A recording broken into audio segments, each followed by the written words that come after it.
Good morning, नमस्कार, सुप्रभात। कैसे बच्चों आप लोग? तो एमसीक्यू बेस्ड क्वेश्चंस के ऊपर हम लोग बात कर रहे थे। दो पार्ट हम लोग ऑलरेडी कर चुके हैं, जिसमें हम लोगों ने डायरेक्ट एमसीक्यूज जो हैं उसके 100 क्वेश्चन जो आईसीआई का एमसीक्यू बुकलेट का था वो सारा कुछ कंप्लीट कर दिया है। और अभी पार्ट 3 में हम लोग आज करने वाले हैं हमारे जो केस सिनेरियोज वाले क्वेश्चंस हैं, केस बेस्ड जो क्वेश्चंस हैं उन पर आज हम लोग बात को स्टार्ट करने वाले हैं। 40 क्वेश्चंस टोटल आईसीआई ने आपको दे रखे केस सिनेरियोज के, तो उन पर आज हम लोग बात करना स्टार्ट करेंगे। तो इस बार प्लान ऐसा है कि हम लोग इसको अपनी गाड़ी को रिवर्स में ले जाते हैं, यानी कि हम लोग पहले स्टार्ट करेंगे क्वेश्चन नंबर 40 से। बिकॉज ज्यादातर ये देखा गया कि हम लोग क्वेश्चन को जब स्टार्ट कर देते हैं, जैसे आप लोग भी जब ये क्वेश्चन को स्टार्ट कर चुके हैं काफी लोग, तो स्टार्टिंग के 8-10 क्वेश्चन किए और देन उसके बाद में ठीक है और किधर पे अपन लग गए, या ठीक है ओके हो जाएगा अभी आगे का, या नहीं कर पाए। तो इस बार एक काम करते हैं, हम लोग इसको रिवर्स के अंदर चालू करते हैं, यानी क्वेश्चन नंबर 40 से स्टार्ट करते हुए 1 के ऊपर आएंगे, ताकि हम लोग लगभग सारे क्वेश्चंस को यहां पे कवर कर पाए। चलिए, तो रिवर्स में चल रही है गाड़ी हमारी, तो क्वेश्चन नंबर 40 से सबसे पहले मैं स्टार्ट करने जा रहा हूं। यहां पे हमारा आज का काम, तो एक बढ़िया सा केस इन्होंने दे रखा है। जनरली आप लोगों को क्लास में पढ़ाते वक्त मैंने कहा था कि केस अगर छोटा सा दिखे तो उसको पढ़ लीजिएगा, नहीं तो पहले ट्राई करिएगा क्वेश्चंस की, और अगर क्वेश्चन से लगे अपने को कि हाँ भी केस पर आना है, तभी अपने को केस पर आना चाहिए। तो सेम उसी फंडे को अगर मैं फॉलो करूं यहां पे, तो यहां फर्स्ट इंडियन कॉन्ट्रैक्ट का क्वेश्चन दिख रहा है ये, with reference to the provision of Indian Contract Act, how would you justify the action of Mr. Y? Mister Y के एक्शन को आप कैसे जस्टिफाई करेंगे? इसका मतलब ये हो गया कि मुझे क्वेश्चन में मिस्टर वाई से रिलेटेड जो इंफॉर्मेशन है उसको पढ़ना पड़ेगा, और फर्स्ट पैराग्राफ के अंदर मुझे वो इंफॉर्मेशन दिख रही है। Mister X and mister Y are friends. Mister X run a taxi business. Mister Y hires a car from mister X for paid 5,000 to mister X. 5,000 रुपया वो उसको देने को तैयार है। बराबर से बहुत सिंपल है, बिलपेंट का हमारा मैटर लग रहा है। Mister X instructed mister Y to deliver his car to one of his neighbour mister A after the specified time as he is going out of town for 2 months। बिल्कुल सही है। X जो है उन्होंने अपना कार जो है वो वाई को दिया है, और 5,000 मंथली रेंट है, हायर पे दिया है, और ये बोला है कि 1 महीना होने के बाद चूंकि वो खुद बाहर जा रहे हैं तो कार जो है वो पड़ोसी ए को दे दे। फिर आगे बोला है विद नो मैलिशियस इंटेंशन, यानी बगैर किसी बैड इंटेंशन के, after expiry of 1 month mister Y thought to retain the car with himself. कह रहे काम करता हूं ना दोस्तों, यहाँ पे है नहीं, मैं खुद ही कार को रख लेता हूं और इसका 5,000 रुपया पे उसको दे दूंगा। मिस्टर वाई डिसाइडेड टू पे 5,000। भाई 1 महीने का 5,000 तो पहले दे दिया, इसका 5,000 और दे दूंगा जब वो वापस आएगा, and he can easily travel, ताकि मैं अभी 1 महीना और अपने ऑफिस आराम से कार में जा सकूं, ऐसा उन्होंने सोचा। तो ये पहला पैराग्राफ हमारे सामने था, और इसी से रिलेटेड ये क्वेश्चन पूछा है, क्योंकि आगे जाकर के तो हमारा क्वेश्चन का सेकंड पैरा तो चेंज हो रहा है, वहां पे मिस्टर गुप्ता बीच में आ रहे हैं, तो मतलब एक्स और वाई का इंफॉर्मेशन यहां पे है। और आपसे पूछा गया कि ये जो मिस्टर वाई ने यहां पे किया कि भी 1 महीना कार और रख ले, 5,000 रुपया और दे देंगे, तो क्या ये उनका एक्शन जो है वो जस्टिफाई है? क्या वो ऐसा कर सकते हैं क्या?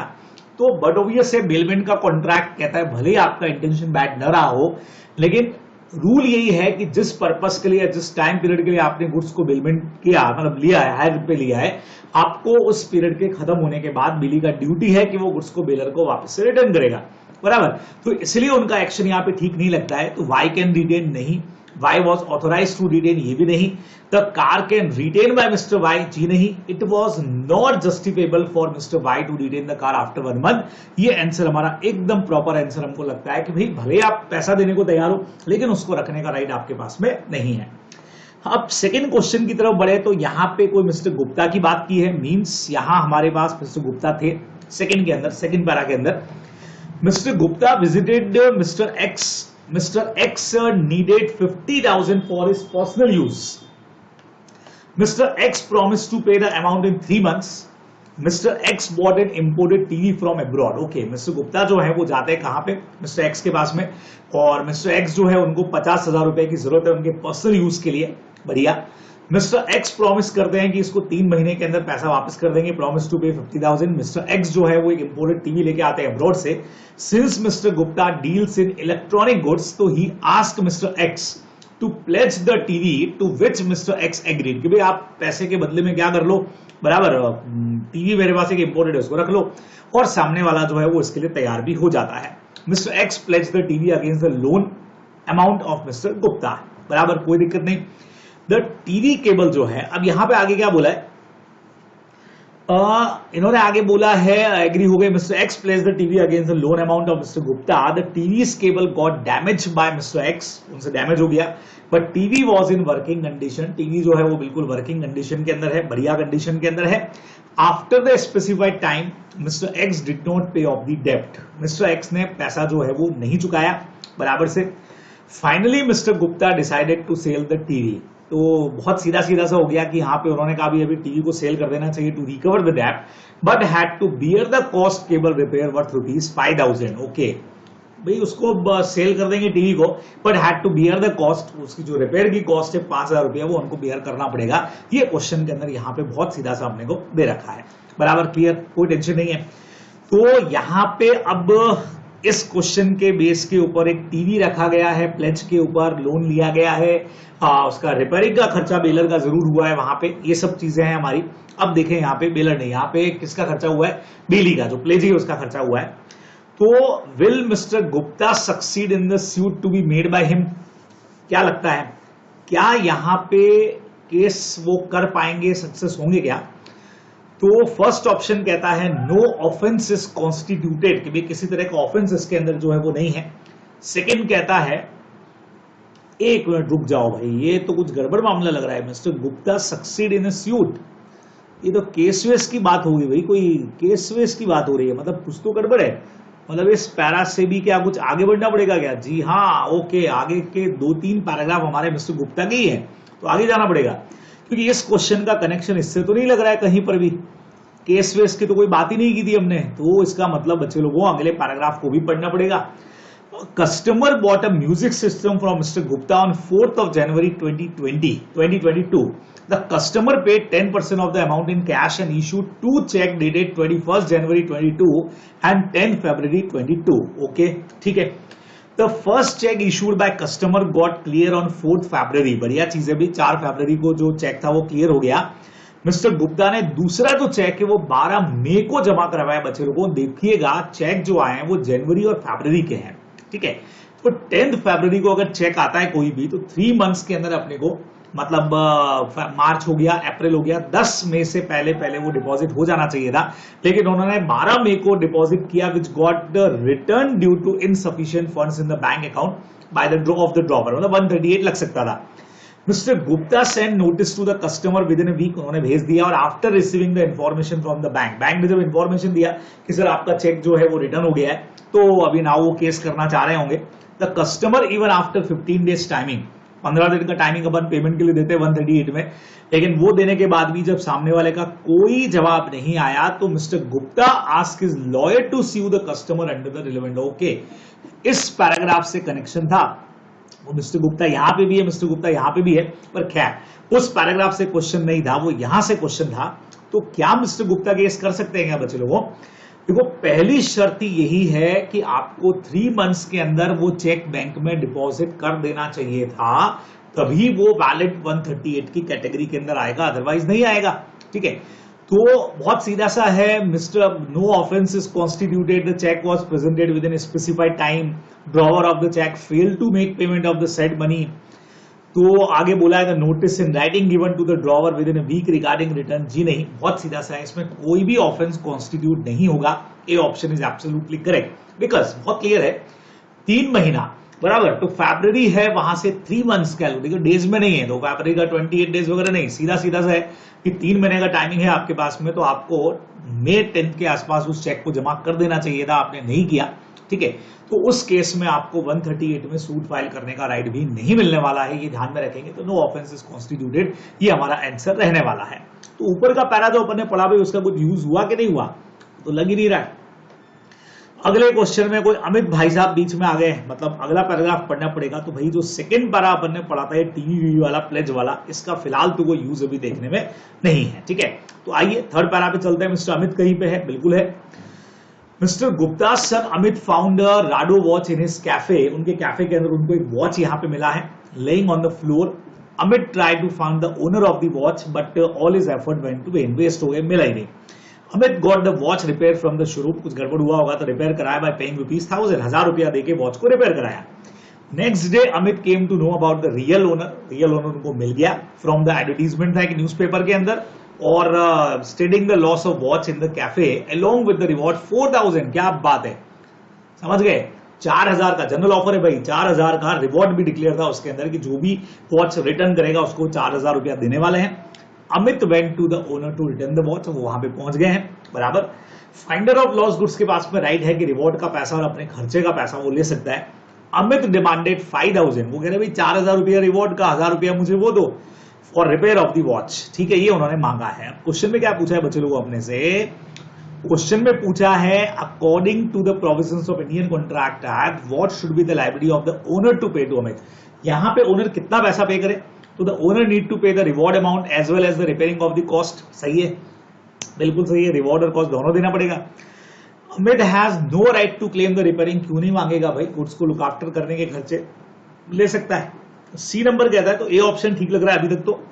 Amit can retain the watch till the owner pays him the repairing cost as well as the prize money, okay, and the Amit can sue the owner for the prize money only, okay okay okay. ये कुछ ज्यादा better answer, first वाला भी ठीक है लेकिन उससे ज्यादा आंसर अपने को ठीक यहां पे लग रहा है कि हालांकि क्वेश्चन में पूछा है कि भाई लाइब्रेरी क्या है, तो लाइब्रेरी के हिसाब से तो ये ऑप्शन बिल्कुल सही लग रहा है कि the owner need to pay the reward amount as well as repairing cost, में आपको पैसा देना पड़ेगा, तो ये ऑप्शन जो है वो बिल्कुल उस हिसाब से ठीक लगता है अगर मैं लाइब्रेरी बेस पर जाऊं। लेकिन आंसर वाइज बात करूं तो सी ज्यादा बेटर है कि अमित जो है वो यहां वॉच को रिटेन कर सकता है जब तक सामने वाला पैसा नहीं दे, है ना।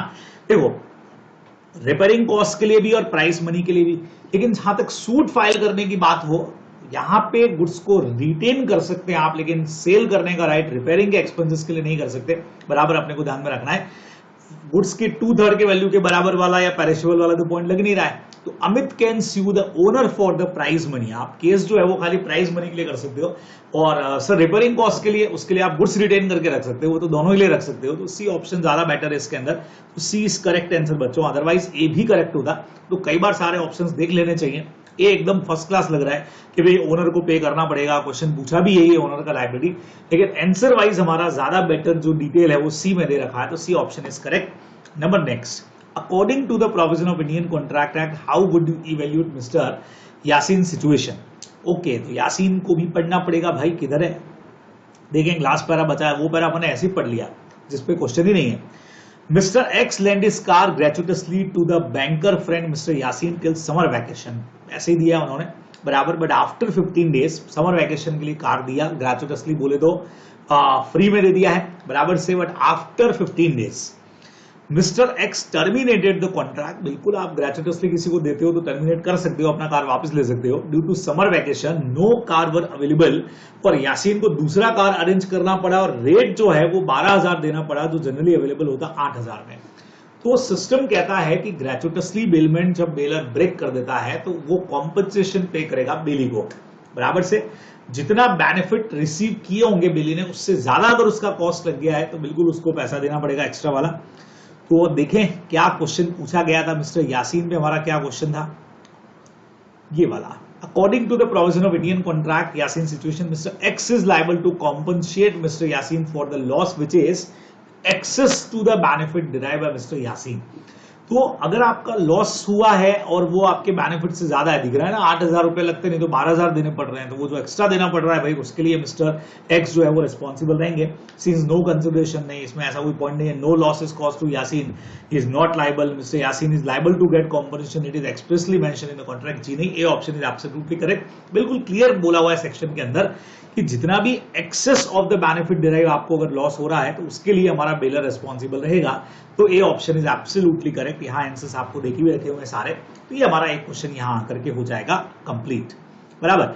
चलिए इससे पहले के क्वेश्चंस के ऊपर आते हैं बच्चों, 39 के ऊपर हम लोग आते हैं।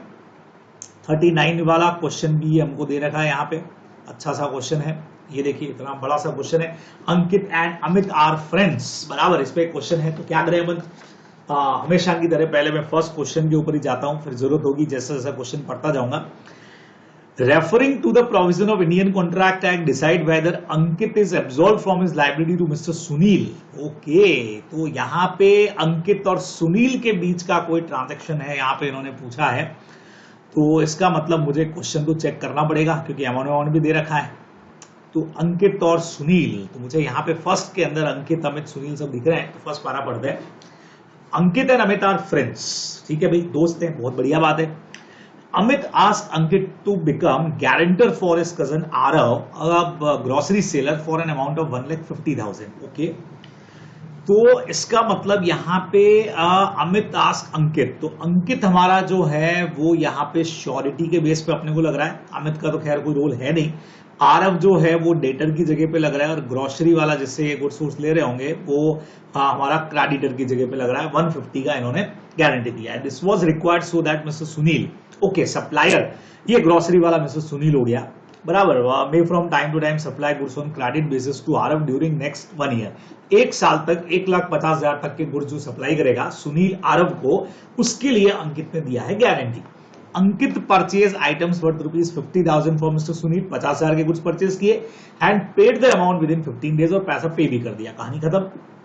1 महीना बाद अंकित बॉट आइटम्स वर्थ ₹50,000, 50,000 रुपया के गुड्स और परचेज किए, ठीक है। अब ये थोड़ा सा यहाँ पे कंफ्यूजन है बच्चों। 1 मंथ आफ्टर 1 मंथ अंकित बॉट आइटम्स, बराबर से ये अंकित नहीं, यहाँ पे आरव होना चाहिए था भाई, अंकित नहीं, ये आरव से चल रहा है ना मैटर, तो अंकित का तो रोल ही नहीं है इसके अंदर। अंकित तो बेचारा हमारा गारंटर की तरह से काम कर रहा है। तो Aarav bought items 50,000, out of this amount on 15 May 2021 Ankit paid, Ankit की जगह होना चाहिए था, आई थिंक आरव ही होना चाहिए था यहाँ पे, 25,000 टू मिस्टर सुनील, 25,000 रुपया उसने पे कर दिया। तो 50 में से 25 पे कर दिया, मीन्स 25,000 अभी भी बाकी है पे करना। Okay, now Ankit placed an order for items, ये सब जगह पे यहाँ पे आरव होना चाहिए, जहां तक मुझे लग रहा है कि क्वेश्चन आरव का है, तो आरव नहीं कुछ परचेज सेल किया रहेगा ना, बराबर। फिर Ankit and Amit friend, Amit asked Ankit to become guarantor for his cousin Aarav grocery seller, तो बट ऑब्वियस है आरव जो है वो तो यहाँ पे सिर्फ डेटर का काम कर रहा है। तो ये 15,000 के गुड्स 17 मई को इन्होंने और दिए हैं, but due to some issues between Aarav and Ankit the latter revokes the guarantee. देखो यहाँ पे गारंटी उसने वापस ले लिया है, और अंकित ने ये अमित को बता भी दिया है 21 मई को कि भी मैंने गारंटी जो है वो वापस ले लिया है। ओके, और ये गारंटी वापस कब लिया है? 21 मई को लिया है। यहाँ सुनील होना चाहिए था, अमित को बताने की क्या जरूरत है, सुनील को बताओ। तो क्वेश्चन में थोड़ा सा मुझे लगता है गड़बड़ है, खैर कोई बात नहीं। कुल मिलाकर के मैटर ये है कि अब तक जो गारंटी क्रिएट हो गया, 50,000 तो पे कर दिए थे, 25,000 ये और 15,000 ये, टोटली 40,000 के गुड्स परचेस अभी तक ड्यू पड़े हुए हैं, जिसके लिए देखो आप कंटिन्यूइंग गारंटी है जिसको रिवोक कर सकते हो, लेकिन जो स्टैब्लिश हो गया उसको रिवोक अब नहीं कर पाएंगे। और यहाँ पे मैटर स्टैब्लिश हो चुका है, पैसा दिया जा चुका है, मतलब उधार पे दिया जा चुका है। तो Ankit placed an order for item, 15,000 के गुड्स का ऑर्डर हो गया सर, लेकिन गुड्स आए तो है नहीं, तो लाइबिलिटी क्रिएट नहीं हुई जी, नहीं, इसके गारंटी के बेस पे ऑर्डर चला गया है। तो इस वजह से 40,000 के लिए मुझे लगता है कि अभी भी ये पर्सन जो है गारंटर रिस्पॉन्सिबल होना चाहिए, ऐसा कुछ क्वेश्चन होगा, देख लेते हैं। Referring to the provision decide whether Ankit is absolve from his liability to mister Sunil for the subsequent credit supply and for how much amount would Ankit be liable. ये देखो अब यहाँ क्वेश्चन क्लियर पता लग जाएगा। In case RO makes default in paying back for the goods already supplied on credit pending payment, तो वहां जहां मैंने आरव कराया था वहां आरव ही है, तभी बैठेगा क्वेश्चन अपना। तो कब से फ्री होगा, कितना रेस्पॉन्सिबिलिटी बनेगा? Ankit can not be absolve from his liability and he need to pay a total 40,000 to mister Sunil. ठीक है, लेकिन ये जो लिखा है कि लाइबिलिटी से एब्सॉल्व नहीं होगा, बिल्कुल होगा भाई, आपस में गारंटी रिवोक कर दिया तो उसके बाद के लिए तो रेस्पॉन्सिबल होना ही नहीं है। Ankit can be absolve from his liability but he need to pay total 40,000 to mister Sunil. तो ये अपने को ठीक लग रहा है यहाँ पे, बराबर, अंकित जो है एब्सॉल्व हो जाएगा और उसको 40,000 रुपया देना पड़ेगा। सी ऑप्शन कहता है Ankit can be absolve from his liabilities but he need to pay a total of 40,000 to mister Sunil. ये क्या हुआ? बी और सी ऑप्शन तो एकदम करेक्ट दिख रहा है अपने को, बी भी वैसा ही दिख रहा है जैसा सी अपने को दिख रहा है। तो Ankit is absolve from his liability, the amount convey to Amit, नहीं, बी या सी में से कुछ भी आप आंसर मान लें, कुछ भी आंसर, दोनों ऑप्शन एकदम प्रॉपर दे रखे। देखो Ankit can be absolve from his liability, इसका मतलब फ्यूचर लाइबिलिटी के लिए भाई, ठीक है, सब्सिक्वेंट लाइबिलिटीज के लिए बोला हुआ है। तो उससे तो फ्री हो जाएगा, लेकिन 40,000 देना पड़ेगा। अब इसमें सर 40 देना पड़ेगा या 25 ही देना पड़ेगा, क्योंकि गुड्स का खाली ऑर्डर ही हुआ है, लाइबिलिटी क्रिएट नहीं हुआ है। जी नहीं, गारंटी से पहले ऑर्डर उसके बेस पे चला ही गया है, तो यहाँ रेस्पॉन्सिबिलिटी 40,000 की बनेगी, क्योंकि बोला भी नहीं है कि गुड्स का सप्लाई कब हुआ है, क्या हुआ है, और बंदे को पता भी है कि इसकी गारंटी के ऊपर गुड्स है। तो यस, 40,000 के लिए तो अब बी सी दोनों में सेम ही दिख रहा है, चेक कर लें। Ankit can be but you need to pay total 40,000। मेरे ख्याल से इसमें एक आध ऑप्शन कोई 15,000 का होगा, सॉरी 25 या 15 का होगा, ऐसा कुछ होना चाहिए। ये दोनों ऑप्शन इन्होंने सही लिख दिए, तो इनमें से कोई भी आंसर आप करेक्ट कर लीजिएगा, वेदर बी वेदर सी। इन्होंने क्या दे रखा है आंसर चेक कर लें एक बार अपन। सी दे रखा है, वही 40,000 वाला जो है, तो कोई भी बी और सी में सेम ही बातें लिखी हुई हैं। हाँ जी, चलिए तो नेक्स्ट क्वेश्चन की तरफ बढ़ जाते हैं हम लोग। बिल्कुल सेम ही है ना भाई, कहीं कुछ गड़बड़ तो नहीं कर रहा मैं? नहीं जी, एकदम सेम टू सेम ही दिख रहा है। चलिए नेक्स्ट पे आते हैं। Mister Mehta, okay mister Mehta आ गए अभी, तो मिस्टर मेहता को भी पढ़ना पड़ेगा भाई। आइए क्वेश्चन के ऊपर देखें मिस्टर मेहता कहाँ है, अगले पैराग्राफ के अंदर ही दिख रहे हैं मिस्टर मेहता के बारे में। तो Amit wanted to build a new house in Jaipur. Mr. Amit was working in the Agra and he was looking to hire a good architect so that he can build his dream house. Okay. Mr. Anuj जो है colleague of Mr. Ankit suggested him to hire Mr. Mehta since Mr. Amit never met Mr. Mehta, so he asked Anuj to stand a guarantor. तो मेहता साहब यहाँ पे घर बनाने वाले हैं अमित के लिए, और अनुज जो है वो गारंटी दे रहे हैं कि हाँ भाई अच्छा बना करके देगा। Now he contracted Mr. Mehta, an architect, to prepare the plan. Mr. Mehta prepared the plan and sent it to Mr. Ankit for final approval के लिए उन्होंने भेज दिया है। अब आप क्वेश्चन में देखें तो मिस्टर अंकित का तो रोल ही नहीं है, समझ रहे हैं आप बात को? अंकित तो क्वेश्चन के अंदर वो कलीग वाली बात हो गई है, फाइनल अप्रूवल तो बेसिकली अमित को चाहिए थी, बट ठीक है चलो, अब ये नाम इन्होंने कुछ कंफ्यूज कर दिए हैं।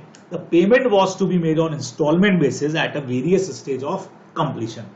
जैसे जैसे घर पूरा होता जाएगा वैसे वैसे पेमेंट के बीच का डिसाइड हुआ है। मिस्टर अमित ने क्या किया, however paid him the last 3 instalment together. जबकि जैसा जैसा काम होना था वैसे वैसे पैसे मिलने थे, लेकिन उसने 3 इंस्टॉलमेंट का पैसा एक साथ दे दिया। But even after 6 months delay mister Mehta couldn't complete the construction. Mister Mehta ने काम नहीं किया, तो भैया अमित कुमार पैसे जल्दी क्यों दे दिए? अब बेचारा श्योरिटी थोड़ी रेस्पॉन्सिबल होगा, तुमने क्यों दिए पैसे? तुमने कंडीशंस के अंदर चेंजेस कर दिए हैं बराबर से। तो देखें क्या पूछा है, mister Mehta even after 6 months of delay could not fulfil his promise. उन्होंने प्रॉमिस फुलफिल नहीं किया and complete the construction of mister Ankit house. और ये देखो यहाँ पे भी पंगा है, अंकित का हाउस तो था ही नहीं, हाउस तो अमित का था। According to the provision of Indian contract act decide क्या mister Anuj can be held liable for the loss. क्या क्वेश्चन मेनली है कि अनुज लायबल होगा क्या? अनुज कौन है यहाँ पे जिसने गारंटी दे के रखी है बराबर से वो? तो बहुत सारे नाम मिक्स हो गए भाई, अमित भी आ गया, अंकित भी आ गया, अनुज भी आ गया इसके अंदर। तो अपना गारंटर जो है वो इसमें रेस्पॉन्सिबल होगा कि नहीं ये पूछा है। तो यस लायबल होगा, डिस्चार्ज हो गया as soon as pre payment is done by mister Ankit. यही आंसर बच्चे लोगों को जाना है अपना बी वाला, बिकॉज जब आपने 3 इंस्टॉलमेंट एक साथ ही पे कर दी है, जबकि बात ये थी कि आपको इंस्टॉलमेंट के अंदर पेमेंट करना है, जैसे जैसे घर पूरा होता वैसे वैसे आपको पेमेंट करना था। तो इसका मतलब लास्ट का कुछ काम बाकी और आपने 3 इंस्टॉलमेंट एक साथ दे दिया, उसके लिए अब अनुज जो है वो रिस्पॉन्सिबल होने वाला नहीं है, वो अपनी लायबिलिटी से डिस्चार्ज हो जाएगा। क्योंकि जैसे आपने प्री पेमेंट कर दिया, कंडीशंस के अंदर चेंज किया, और वहां से हमारा जो गारंटर है वो अपना लायबिलिटी से फ्री हो जाएगा। ये अपने को ध्यान में रखना चाहिए। तो B option is absolutely correct. तीसरे पे आते हैं भाई, नेगोशिएबल इंस्ट्रूमेंट का मैटर लग रहा है, मतलब और कुछ पढ़ना पड़ेगा। आइए, Mr. Ankit's company since last 2 years was buying raw material from Dev and Sons, जो भी है। The company requires some more raw material for its future sale, for its further use. Okay. The company issued a check for ₹1 lakh in favor of Dev and Son on 4/2/2022. 4 फरवरी को एक check issue किया है, और company had sufficient amount in their bank. उस वक्त में इनके पास में सफिशिएंट पैसा भी पड़ा हुआ है। ड्यू टू सब इंटरनल इश्यूज, ये जो दो इंटरनेशनल है वो not able to present the cheque to the bank for payment within reasonable time में, वो प्रेजेंट नहीं कर पाई। और इस बीच में बैंक जो है वो फेल हो गई है। सेक्शन 85 जो है ना, ये का हमारा काम करता है। बैंक यहाँ पे हो चुकी है इंसॉल्वेंट बराबर। तो बच्चे लोग को अपन ने क्या पढ़ा है, अगर 3 कंडीशन चाहिए होती है इसके अंदर, चेक रीजनेबल टाइम पे प्रेजेंट नहीं किया, बिल्कुल नहीं किया, सेकेंड नंबर, जब चेक इशू किया तब पैसा पड़ा था, बिल्कुल पैसा पड़ा था, और देन बैंक फेल हो गया, बिल्कुल बैंक फेल हो गया, तो हमारा ड्रॉवर तो यहाँ पे फ्री हो जाएगा। ये जो मिस्टर अंकित है इनका कंपनी तो फ्री हो गया। अब यहाँ बैंक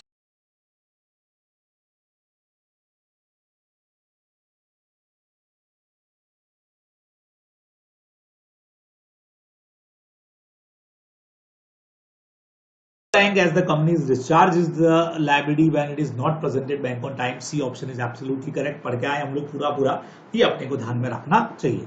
चलिए जी, नेक्स्ट पे आते हैं अनुज, और फिर से वही नाम है, बड़ा कंफ्यूजन इन्होंने नामों के अंदर बहुत उलझा दिया है। चलिए अगले पैराग्राफ पे चलते हैं। Mister Ankit had a car in Agra. While he was traveling to Jaipur, he parked his car at his colleague Mr. Anuj house। उनके घर पे पार्क किया। Mr. Ankit allowed Mr. Anuj only to use the car in his absence and Mr. Anuj, okay, अंकित ने अपनी car अनुज के यहाँ पे रखी है और उसको बोला जब मैं नहीं हूं यहाँ पे तब तुम इस कार को चला सकते हो, ठीक है। लेकिन मिस्टर अनुज ने अपने नेबर को अलाउ कर दिया कार चलाने के लिए। अंकित की कार अनुज के पास, उसने अपने नेबर को अलाउ कर दिया और उसने neighbour ride with care, but unfortunately met with an accident. Accident उसका हो गया। Mister Anuj got it repair with a local mechanic से उसको रिपेयर कराया and handed over the car to mister Ankit को कार वापस दे दी after he return from Agra. Okay, return to Agra. Being unaware about the incident mister Ankit took his car home, घर पे लेके आ गया, but after couple of days due to accident the car had a breakdown. Okay, due to the accident, उस accident की वजह से जो पहले हो रखा था, ठीक है, ये कार जो है वो बिल्कुल ही क्या हो गई, ब्रेकडाउन हो गई, रुक गई। तो नाउ अब यहाँ पे बट ऑब्वियस है आपने रिपेयर भी कराया लेकिन बगैर उसको बताए ये सारी चीजें रही और प्रॉपर लोकल मैकेनिक से आपने उसको ठीक करा लिया, जबकि कंपनी में जाकर के ठीक होता। तो जो बेली यहाँ पे था, बेली कौन था, बट ऑब्वियस है कार किसके पास रखी थी, अनुज के पास, तो वो रिस्पॉन्सिबल होगा डैमेजेस के लिए। क्या कहते हो? तो mister Anuj before handing over the car to mister Ankit got it repair from the local mechanic according to the provision of Indian contract, choose the correct option. Anuj liable to compensate mister Ankit for the loss done the car, not liable to कंपनशिएट।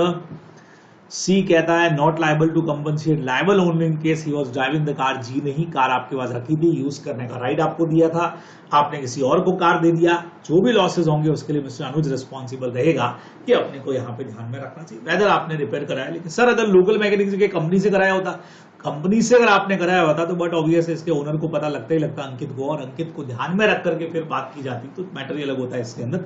ये अपने को ध्यान में रखना है, cheating की तरह हो गया ये तो, है ना। According to provision, do you think Mr. Amit has a right to take back his furniture? बोले तो अगला पैराग्राफ पढ़ना पड़ेगा। Mr. Amit lent his unused furniture to Mr. X gratuitously to be used for next 1 year। वो पिछला अभी question किया था तो वैसे ही लग रहा है, 1 साल के लिए फर्नीचर दे दिया। मिस्टर एक्स ने उसके ऊपर कुछ रिपेयर का खर्चा भी किया। 6 महीने बाद mister Amit ask mister X to return his furniture. Same वो अभी जो एग्जांपल किया, वापस फर्नीचर मांग लिया अपने पर्सनल यूज के लिए, एक्स ने देने से मना कर दिया क्योंकि अभी टाइम पीरियड पूरा नहीं हुआ है। जी नहीं, मांग तो सकता है, बस डैमेजेस पे करने पड़ेंगे अमित को, बराबर। अभी हमने पढ़ा भी था प्री मैच्योर वाले में, तो ऑप्शंस देख लेते हैं क्या है। According to the provision of Indian contract, do you think mister Amit has a right to take back his furniture? बिल्कुल वापस ले सकता है सर, लेकिन जितना सामने वाले ने बेनिफिट लिया उससे ज्यादा अगर लॉसेस अचीव हो गए तो आपको भरने पड़ेंगे। अभी प्रीवियस क्वेश्चन में अपन ये करके आए। So in case of premature termination, Mr. Amit need to pay to Mr. X for the loss or damages suffered by Mr. X that is in excess of the benefit received out of the use of his furniture। वही वाला option अपना बिल्कुल correct जा रहा है यहाँ पे, ये अपने को ध्यान में रखना है। तो ये ऑप्शन इज एब्सोल्युटली करेक्ट, ये आप लोग ध्यान रखेंगे। तो ये दे रखे अपने को आंसर यहाँ पे, ऑप्शन इज करेक्ट। तो ये हमारे आंसर्स होने वाले हैं। तो ये आपका क्वेश्चन नंबर 39 भी यहाँ पे हो गया। चलिए फटाफट से क्वेश्चन नंबर 38 पर भी आ जाते हैं। ये रहा, काफी सारी इंफॉर्मेशन यहाँ पे दे रखी है। बाप रे बाप भाई, बहुत बड़ी इंफॉर्मेशन है, बड़ा सा क्वेश्चन दे रखा है। आइए चेक करते हैं।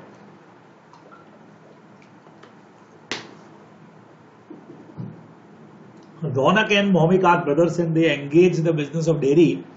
रौनक के पास में 10 काउज है, मंथली रेवेन्यू उसका दे रखा है, चलो कितना रेवेन्यू एक्सपेंडिचर वगैरह सब दे रखा है। रौनक का जो सन है Chirag is doing engineering in dairy science from Denmark and is in final year. Okay, मतलब एक जो भाई है जिसकी रेवेन्यू दे रखी है उसके लड़के की बात हो रही है। He learned a lot of his engineering education and want to invite his father to know the technical aspect of dairy business. Chirag insisted his parents to come to the Denmark कि भैया वहां आ जाओ and stay for a year to learn the nitty gritty of the dairy business. आपको पता लग जाए and also enjoy the life of traveling nearby places. Okay, घूमना का घूमना हो जाएगा, सीखना का सीखना हो जाएगा. Ronak talked to his brother Bhomik से उसने बात किया and explained his plan to visit the Denmark for a year and requested to take care of his cows. Okay. तो एक भाई ने दूसरे भाई को बोला भाई तेरे पास भी गाय है, मेरे पास भी गाय है, मैं जा रहा हूं डेनमार्क, मेरी गायों को तुम संभालो.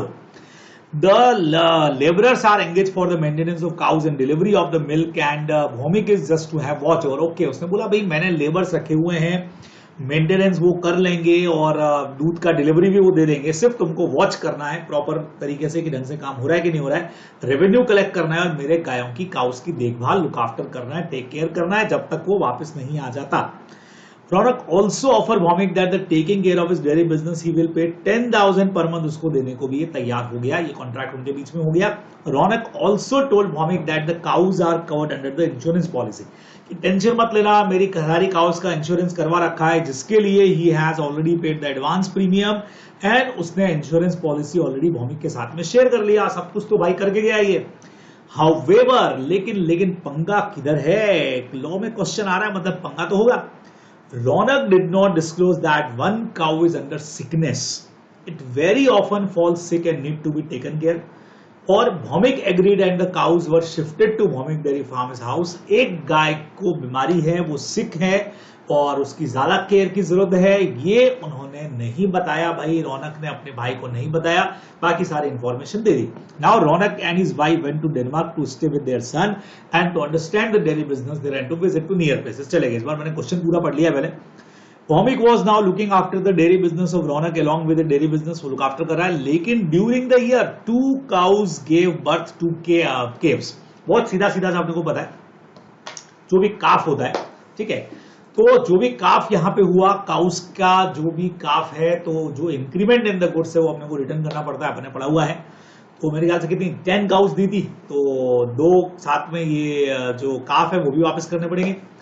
One cow which often used to fall ill has also influenced the other cows. Okay, जो गाय बीमार थी जिसके बारे में नहीं बताया था, उसकी वजह से 2 दूसरी गाय बीमार हो गई. तो ये जो गाय काउस बीमार हो गई हैं, 1 cow of Bhomik and 1 cow of Ronak which remained the close contact with this sick cow also fell sick. Okay, एक गाय जो पहले से रौनक की बीमार थी, 2 गाय उसके कांटेक्ट में आई, जिसमें से एक तो खुद रौनक की है और एक भौमिक की है, दोनों बीमार हो गई और तीनों की तीनों जो हैं उनकी डेथ हो गई है, डाइड लिखा हुआ है, जिसमें से 2 तो उसकी रौनक की हो गई, एक पहले से बीमार थी, एक बाद में हुई, और एक इस बेचारे भौमिक की काऊ जो है वो भी डेथ हो गया उसका भी. When the insurance claim was lodged, the insurance company refused to pass the claim. उन्होंने क्लेम नहीं दिया बिकॉज उन्होंने बोला कि वो जो सिक वाली काऊ है वो इंश्योर्ड है ही नहीं, number 1.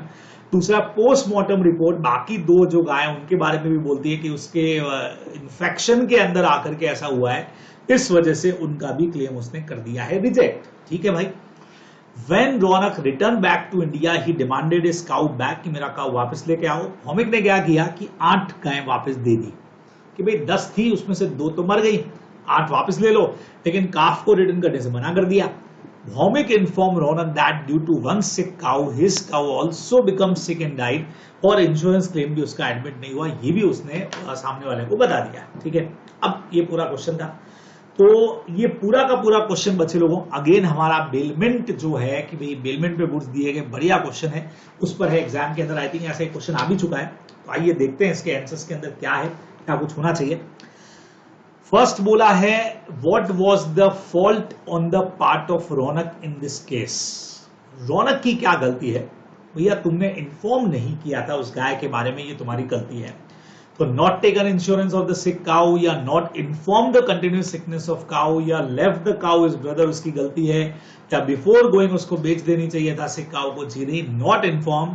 Baler has to disclose all the defaults of the goods. अपने पढ़ा है लाइव स्टॉक भी गुड्स का पार्ट हो गया, तो अगर कुछ भी डिफॉल्ट है, सिकनेस है, तो आपको बिली को डिस्क्लोज करना चाहिए था, अदरवाइज बिली के लॉसेस आप भरोगे. तो फिलहाल बी ऑप्शन इज करेक्ट. इसमें can Bhomik claim damages for loss of his cow when died? Since this cow remained in the close contact of the sick cow, तो क्या यहाँ पे वो डैमेजेस ले सकता है? बिल्कुल ले सकता है, अभी लेना ही चाहिए। तो Raunak is not liable, Vomik should himself, Raunak is liable to pay, जो उसका भाई गया वो लाइबल होगा। The price of the disease cow of the Vomik since the cow died on account of close contact of sick cow of Raunak. बिल्कुल, अभी अभी मैंने आपको कहा कि अगर इसने डिस्क्लोज नहीं किए डिफेक्ट्स और उसकी वजह से हमारे बेली को कुछ भी नुकसान हुआ तो बेलर इज रिस्पॉन्सिबल, तो रौनक यहाँ पे रिस्पॉन्सिबल होने वाला है, अपने को ध्यान में रखना है। नंबर नेक्स्ट कहता है whether Bhaumik is responsible to give delivery of 2 calf which took, but yes भाई वापस देना पड़ेगा। जो भी इंक्रीमेंट अगर गुड्स के अंदर है तो आपको देने पड़ेंगे, बिल्कुल देने पड़ेंगे भाई। तो क्या है ये आंसर, कहाँ है? नॉट बाउंड वाला आंसर तो हो नहीं सकता। Duty to bound hand over the 2 calves देने पड़ेंगे। Raunak should not insist, should not, नहीं, कैन कीप, बिल्कुल भी नहीं, बिल्कुल रिटर्न करने पड़ेंगे। तो बी ऑप्शन हमारा करेक्ट हो गया। Number next, Vomik returned only 8 cows since 2 cows of Ronak died. Whether Ronak is entitled to claim damages for, भाई 10 दे के गया था तू 8 वापस दे रहा है, तो 2 का जो मेरा डैमेजेस है वो तो दे। क्या लगता है? तो डायरेक्टली तो अपने को लगता है रौनक इज नॉट एंटाइटल्ड कि सर नहीं है सर, वो तो गलती उसकी थी। लेकिन अगला ऑप्शन भी बढ़िया है, Raunak is entitled to claim damages, लेकिन only if he can prove that Vomik has not taken care of the cows as a prudent person, not taken the medical help of the doctor.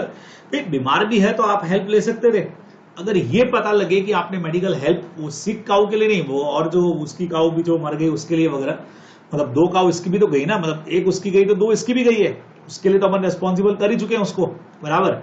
लेकिन baler को जो नुकसान हुआ है उसके लिए क्या होगा? अगर बेली ने अपनी ड्यूटीज पूरी नहीं की, भाई उसको तो बीमारी का पता ही नहीं था, तो जब बीमार हुई तो मेडिकल हेल्प लेना चाहिए था, वो अगर नहीं लिया, उसके पार्ट पर अगर कुछ भी गड़बड़ लगती है तो आप उससे डैमेजेस क्लेम कर पाओगे, अदरवाइज नहीं कर सकते हो। तो बी ऑप्शन जो है मॉरली पेड करना, ये करना सही नहीं, बी ऑप्शन हमारा फिर यहाँ पे करेक्ट जाएगा बच्चे लोगों की, अपने को ध्यान में रखना चाहिए। बेली का भी ड्यूटी बनता है लुक आफ्टर दी गुड्स, वो नहीं किया तो अपन उसको रिस्पॉन्सिबल कर सकते हैं, ये अपने को ध्यान में रखना है। तो ये हमारा क्वेश्चन नंबर है 38। चलिए जी, बड़े बड़े क्वेश्चंस हैं, समय थोड़ा ज्यादा लगता है इनमें। अगला क्वेश्चन 37 देखने में तो मुझे बड़ा छोटा छोटा सा क्वेश्चन ही लग रहा है।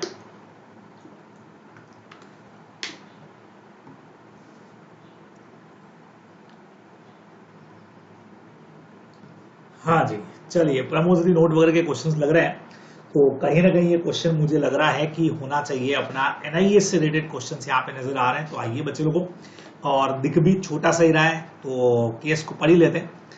कीर्ति Agarwal and Kishan Shah are 2 friends studying in the Mumbai City College. They both are pursuing Bachelor of Commerce and in their semester 5. Kirti Agarwal is also pursuing Chartered Accountancy course. क्या बात है! She has completed her foundation level और presently inter level के अंदर है। On the other hand, Kishan Shah जो है वो फैशन डिजाइनिंग के अंदर है और प्रिपेयर कर रहा है fashion designing after completing BCom honours. Okay, अलग अलग फील्ड में जाएंगे।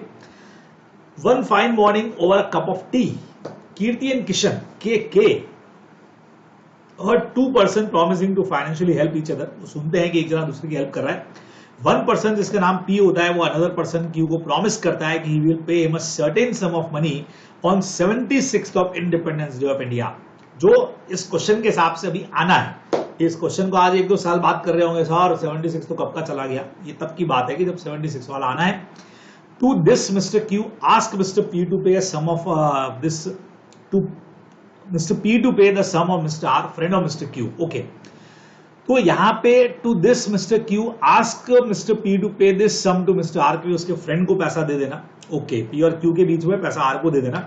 After a moment's thought, Mr. P changed his mind and promised to pay a reduced sum of money to Mr. R along with iPad. Mind में change किया और पैसा और plus साथ में उसको एक iPad पे कर रहा है, उसको पे करने का उसने प्रॉमिस किया। I promise to pay rupees इतना एन iPad, ऐसा कुछ समझो, सब अपन ने किया हुआ है। बहुत शानदार क्वेश्चन है। ओवर हियरिंग मत पढ़ के मजा आ रहा है कि हाँ सर जो जो चीजें अपन ने पढ़ी हैं वो आपको दिमाग में आ जाएंगी बच्चे लोगों। Over hearing this conversation with Kirti and Kishan started discussing, ऐसा होना चाहिए क्योंकि आप सुन रहे हैं कहीं पे तो प्रमोशनरी नोट के ऊपर डिस्कस कर रहे हैं। कीर्ति CA स्टूडेंट है तो बट ऑब्वियस है प्रमोशनरी नोट का उसने नॉलेज जो है वो किशन के साथ में शेयर किया, सेक्शन 4 ऑफ NIA।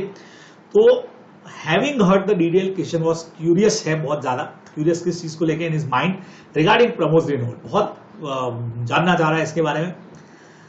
तो he had the following question for he needed answer, कुछ क्वेश्चन के उसको आंसर चाहिए। तो आइए आंसर आपके सामने, डेटा आपके सामने। Kishan asked if Mr. P promises Mr. Q that he will pay rupees 4 lakh, however he will pay the sum to Mr. Q on the 76th of Independence Day of India, तो क्या ये valid promissory note होगा क्या?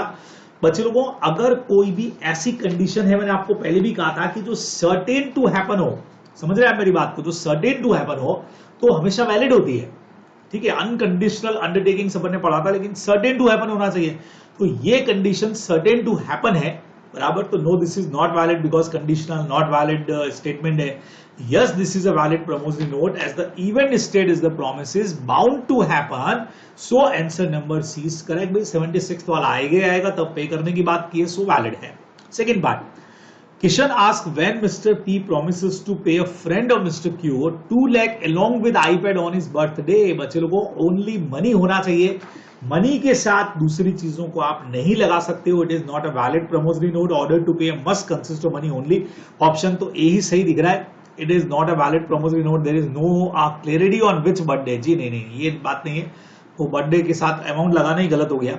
Yes it is a valid promissory note and birthday तो but obvious जो आएगी उसी की बात हो रही होगी। यस सवाल लेना चाहिए, दो ही क्वेश्चन इसके अंदर है, तो आंसर ये देखिए सी और ए हमारा करेक्ट आंसर हो गया, बिकॉज मनी ही होना चाहिए, मनी के अलावा आप कुछ नहीं लगा सकते हो। ये अपने को यहाँ पे ध्यान में रखना चाहिए था। तो ये बच्चे लोगों हमारा 37 वाला क्वेश्चन छोटा सा ये भी खत्म हो गया। चलिए नेक्स्ट पे आते हैं बच्चे लोगों, एक और क्वेश्चन हमारे सामने है। 36. Rupesh took a house loan of 80 lakh from the Best Bank Limited. While granting the house loan, the bank insisted to provide a guarantee. Rupesh neighbor Mithun gave the guarantee for such housing loan. Okay, Rupesh को housing loan चाहिए best bank से, तो debtor हो गया, best bank creditor हो गया, मिथुन हमारा surety यानी कि गारंटर हो गया है। ओके, क्वेश्चन पढ़ लेंगे बच्चों एक बार, क्योंकि क्वेश्चन में काफी चीजें दिख रही है, जो जरूरत होगी वो देखते जाएंगे। In the given question, who is discharging the liability of a third person in case of default in relation to contract of guarantee? Okay, अगर डिफॉल्ट किया जाए तो वो कौन पर्सन है जो पेमेंट के लिए रिस्पॉन्सिबल होगा, मतलब गारंटर कौन है? बट ऑब्वियसली मिथुन है, अभी अपन ने किया, तो ये तो यहां से हमारा करेक्ट हो गया। Choose the correct statement. Okay, मुझे लग रहा है क्वेश्चन पढ़ने की जरूरत नहीं पड़ेगी इसमें, तो स्टेटमेंट क्या है?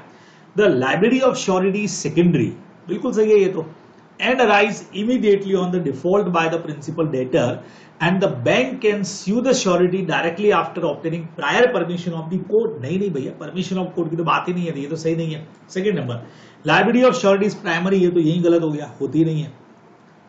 ये भी कह रहा है प्राइमरी, तो सी ही दिख रहा है, वैसे तो सी पूरा पढ़ते हैं। The liability of surety is secondary and arise immediately on the default of principal debtor, बिल्कुल सही है। And the bank has a right to sue the surety directly without first processing against debtor, बिल्कुल सही है, यही हमारा option है। Debtor waiter को टच करने की जरूरत ही नहीं है, आप डायरेक्टली सूट फाइल कर सकते हैं श्योरिटी के अगेंस्ट में भी, ना किसी की परमिशन की जरूरत है। बिल्कुल परफेक्ट आंसर, तो सी हमारा करेक्ट आंसर हो जाएगा बच्चों, आपने को ध्यान में रखना है। Now what is the consideration in case of Mithun and bank? First para से आंसर मिल जाएगा। क्या कंसिडरेशन इसमें मिथुन और बैंक के बीच में? बच्चों को हमने पढ़ा है गारंटी में कंसिडरेशन होता है, बराबर, मैंने कहा था, ये मत लिख के आ जाना कि नहीं होता है, डायरेक्टली तो नहीं होता है, लेकिन जो कंसिडरेशन डेटर के लिए है वो इसके लिए भी माना जाता है। तो promise made for the benefit of debtor to avail loan on the guarantee of the surety, यही तो आंसर है कि जो बेनिफिट डेटर को होगा वही हम मानते हैं श्योरिटी को होने वाला है। तो ये ऑप्शन ही हमने को ठीक लग रहा है, अभी बाकी पढ़ लें। In contract there is no consideration, गलत है। Mithun can freely utilize the house, क्यों भाई मरवा दोगे वहां पे आकर के, वो घर यूज कर ले गारंटर, गलत है। एनी पास, सवाल ही नहीं, ये ऑप्शन इज एब्सोल्युटली करेक्ट। तो अभी तक क्वेश्चन पढ़ने का जरूरत नहीं पड़ा आपने को, जैसा आपको मैं हमेशा कहता हूं, कई बार जरूरत नहीं पड़ेगी। A contract which by one party promises to save the other from the loss cost to him by the contract of the promisor himself और अदर पर्सन से हो गया इंडेमिनिटी कॉन्ट्रैक्ट है भाई। सिंपल क्वेश्चंस में भी हमने पढ़ा, खुद से या दूसरे के लॉसेस को बचाने का प्रॉमिस इंडेमिनिटी में जाएगा। B option is absolutely correct. और a contract of life insurance, life insurance के जो कॉन्ट्रैक्ट है is a contract of guarantee unilateral, not a contract of indemnity. इसमें तो ये जाएगा, कंडीशन कॉन्ट्रैक्ट होता है ये तो इंडेमिनिटी का कॉन्ट्रैक्ट नहीं होता है, इस करेक्ट आंसर सी। चलो साहब, बिल्कुल बगैर क्वेश्चन को पढ़े हमने सारे कर लिए। तो 36, 37, 38, 39, 45 क्वेश्चंस बच्चों अब तक हम इसके अंदर कर चुके हैं, बराबर एकदम सीधे सीधे। और ये तो क्वेश्चन ही पढ़ना नहीं पड़ा। तो कई बार ऐसा होगा, तो आप भी ये ट्रिक ट्राई करना कि डायरेक्टली क्वेश्चन करके देखना, अगर होते हो तो ठीक, नहीं तो फिर क्वेश्चन पढ़ने की तरफ आना, ताकि हमारा टाइम वेस्ट नहीं होगा, ये आप ध्यान रखोगे। मेरे ख्याल से एक क्वेश्चन और कर लेते हैं, इसमें 3 ही क्वेश्चन दिख रहे हैं बच्चों लोगों को ABC, तो मेरे ख्याल से ये कर लेना चाहिए।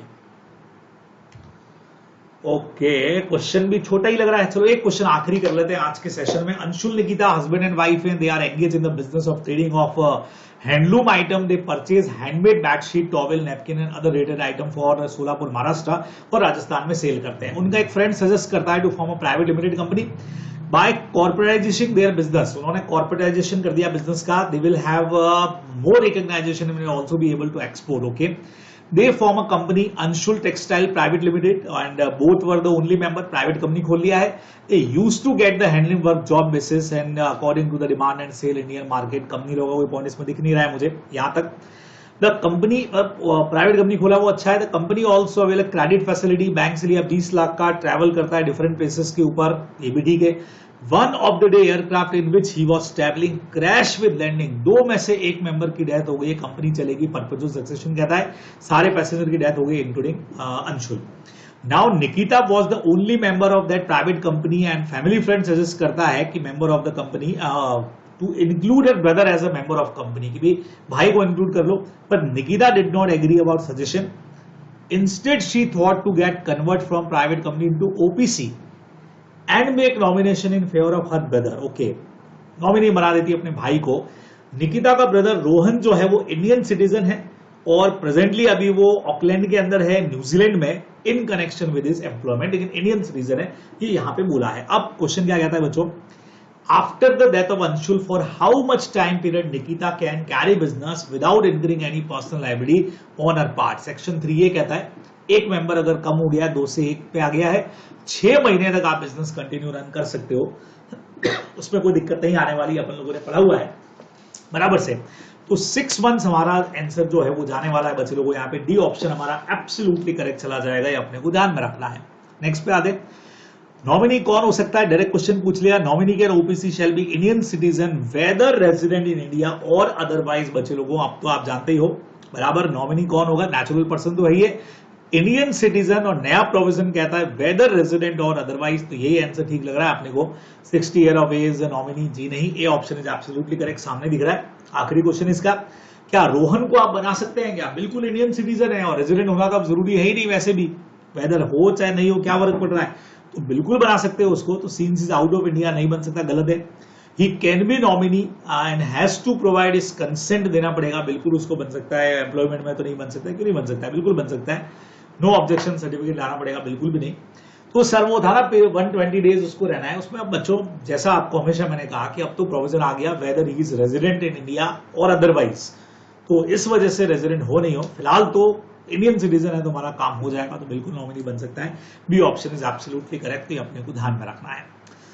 तो ये एक क्वेश्चन और कर लिया बच्चे लोगों, 35 हमने। तो आज के सेशन में इतने क्वेश्चन हम लोगों ने किए हैं, फोकस करिएगा, देखिएगा। नेक्स्ट में आप लोगों से बाकी के क्वेश्चंस के ऊपर आगे बात करेंगे। ओके, तो तब तक पढ़ते रहिएगा, जबरदस्त तरीके से तैयारी करिएगा और इनको अच्छे से वीडियोस को देख लीजिएगा। जल्दी आपसे फिर मुलाकात होती है, टेक केयर।